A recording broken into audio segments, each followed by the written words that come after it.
In the brutal world of The Last of Us, the infected are more than just your typical zombies. They're the terrifying result of a mutated Cordyceps brain infection that hijacks the human body. From frantic runners to grotesque monsters, each stage of the infection showcases just how far a fungus will go to survive, and just how horrifying the results can be.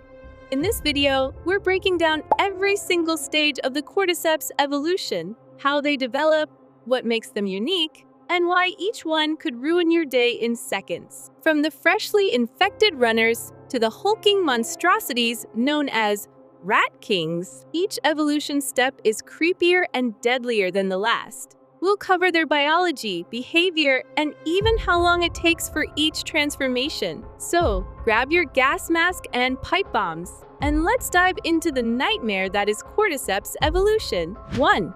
Runners, the beginning of the infection. Runners are the first stage of infection and the most tragically human. Within 1 to 2 days of exposure, victims begin losing control of their minds and bodies as the Cordyceps fungus invades the brain. Their eyes turn red, their skin becomes blotchy, and they behave with frantic aggression. They're fast, erratic, and driven purely by the fungal instinct to spread. Basically, the worst people to bump into during a supply run. What makes runners so unnerving is how freshly human they still are. They cry, scream, and even show signs of pain and conflict as the fungus tightens its grip. You can sometimes hear them sobbing or muttering to themselves, as if a sliver of the original person is still trapped inside.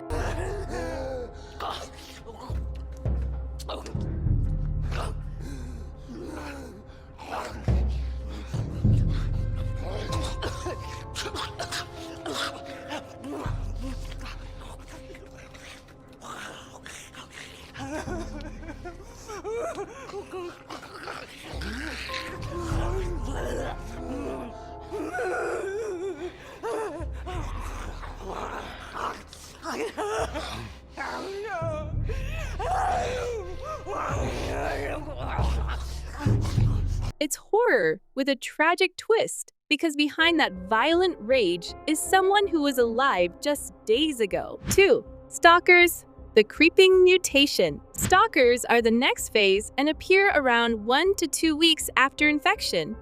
This is when things get fungus-y. By this point, Cordyceps has begun bursting through the host's face and body. Their eyes may be partially covered.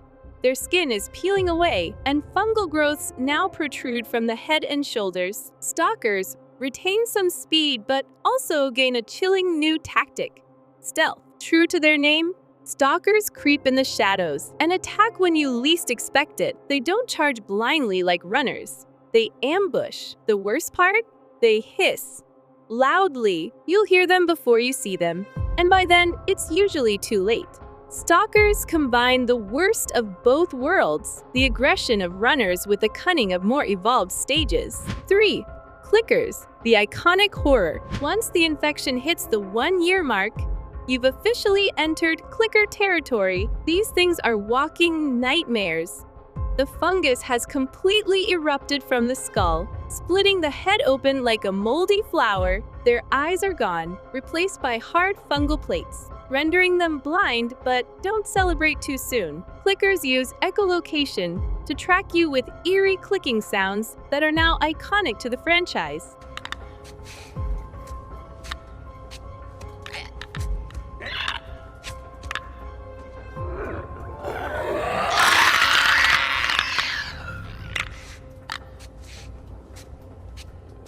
Clickers are terrifying, not just in design, but in power. They're strong enough to kill with a single bite, and they no longer resemble anything human. Unlike runners or stalkers, there's no hesitation, no trace of personality, just a fungal predator. You can sneak around them, sure, but if they hear you, you're dead. And good luck trying to outrun one in a tight hallway. 4. Bloaters, nature's tank. After several years of infection, we get the bloaters, the tanks of the Cordyceps world. These massive, hulking beasts are covered head to toe in thick fungal armor. They're slow but incredibly strong, capable of ripping a person apart with their bare hands or launching spore bombs that poison from a distance. Basically, they're what happens when the fungus decides, you know what? Let's go full boss fight. Bloaters are often found in areas with high fungal concentration and long abandoned places, suggesting they need decades to form. Their bodies are so mutated that they fuse with the environment in places. While rare, they are the ultimate infected threat, requiring heavy weapons, a solid plan, and preferably a lot of running. If you hear a low, guttural growl and the ground starts shaking, congrats, you're already too close. 5. Shamblers, acidic aberrations. Introduced in The Last of Us Part 2, Shamblers are a nasty offshoot of bloaters. They're the gross cousins who just ooze their way into your nightmares. Shamblers are covered in swollen fungal sacs that burst into corrosive acid when they get close. They're slower than clickers, but compensate with toxic clouds that melt your skin off like expired hand sanitizer. What makes Shamblers unique is that they appear in wetter climates, meaning the Cordyceps mutation adapts to its environment. The fungus isn't just surviving, it's evolving. Shamblers don't need precision or stealth. They simply lurch toward you and explode like a terrifying mushroom pinata full of acid and regret. Lovely. 6. The Rat King, the final horror. The Rat King is less of a stage and more of a fungal Frankenstein.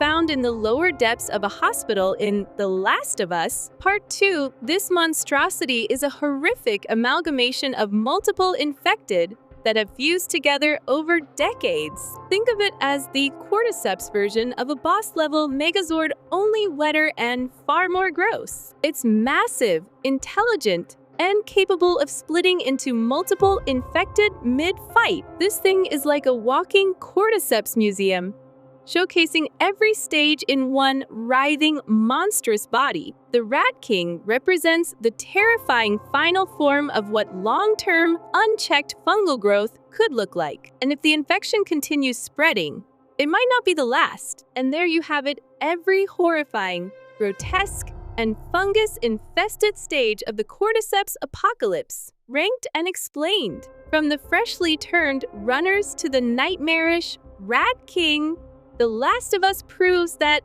nature can be just as terrifying as any monster Hollywood could cook up. If the idea of your brain turning into mushroom soup doesn't haunt your dreams tonight, are you even a real survivor? Which stage freaked you out the most?